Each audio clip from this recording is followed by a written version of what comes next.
Just as Eugène Ysaÿe was one of the very first recording artists on violin, Fritz Kreisler was one of the most famous violinists who made a sequence of recordings that survived to the present day, pieces that he wrote himself, a lot of them short, and a lot of them under pseudonyms that we now refer to as in the style of, so by Fritz Kreisler, in the style of so-and-so.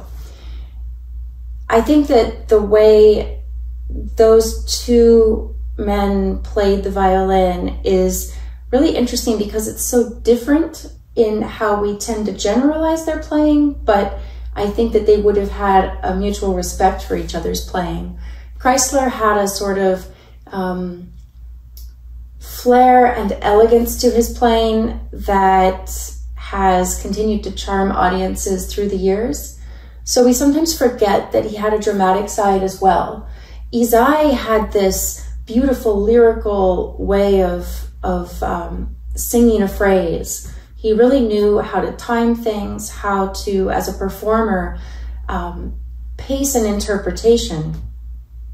And I think when we think of him in that way because much was written about his sense of rubato, his sense of rhythm. But when you listen to him, he also had a way of moving through drama and fast notes to amplify the effect of these gestures. So I think in Sonata No. 4, you have a really interesting overlap of these two personalities.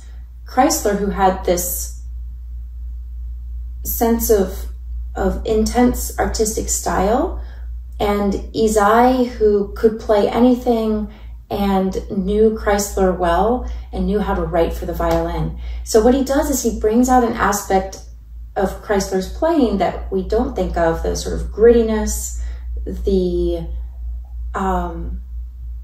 solo inwardness, but most of all, the sense of line. No particular phrase in this whole piece really lets up prematurely. So in the first movement, it starts like this.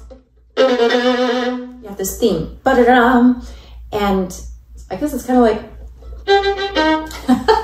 that just occurred to me. I don't know if that's quote, but, and it repeats. The phrase changes a little bit, and then is the last iteration of it.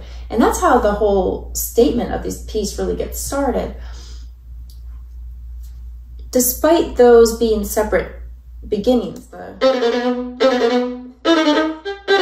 it's all part of one long line that then goes into another cascade that leads into another phrase. And anytime the rhythm holds, it doesn't let go. It holds without sitting back. It holds intensity inside the core. The second movement is a saraband, multi-voices. So you have at least 1, 2, 3 voices at first. And the melody's in the middle.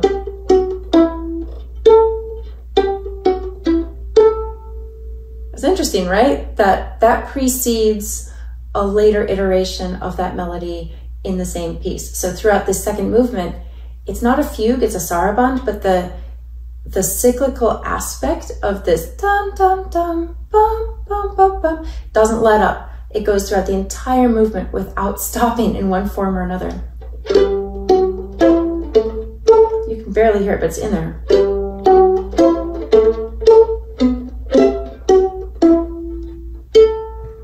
And then it goes through. And the final movement is a burst of 16th notes that don't stop. But it starts like this. So even in the flair of that ornament,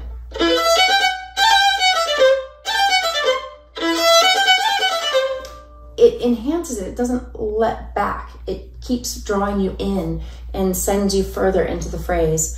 And the whole, even just that first phrase, it goes into these 2-note slurs, just keeps drawing you, drawing you, drawing you, drawing you. I just think it's so fascinating to have an entire sonata that has so much style that never lets up. but it allows space for the listener to be pulled along too. It's magic.